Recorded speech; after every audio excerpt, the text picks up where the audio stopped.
In today's video, I'll teach you how to change administrator password in Windows 10. So if you would like to change the password, it is actually very simple. For that, there are various ways. The first thing that you can do is simply open Run. For that, click on the search icon. Now type in Run over here.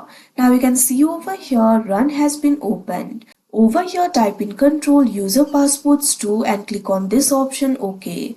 Now after you do that, you can see over here user accounts will be opened. Right over here, select this option for Dell administrators. Now over here, you will be able to find this option for reset password.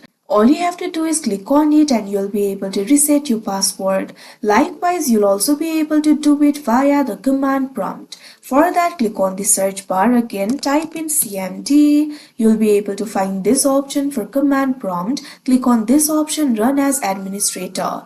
Now once you do that, command prompt will be opened. Now over here, what you have to do is simply type in net user. Now give the double quotation. Now over here, what you have to do is type in your username. Now after you do that, give the space. Likewise, type in your new password over here.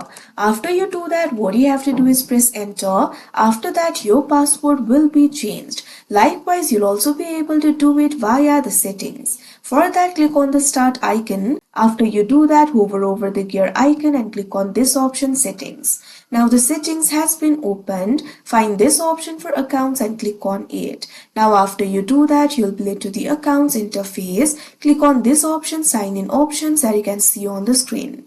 Now over here, you'll be able to find various sign in options. Find the option for password and click on it. Now simply click on this option change. Now you can see over here, you'll have to enter your current password over here. Simply enter the current password. After you do that, click on the next option. Now what you have to do is simply enter the new password. After that, you'll be able to reset the password. So these are basically the ways to reset the administrator password. So that is how you change administrator password in Windows 10. I hope you found this video helpful. Thank you for watching.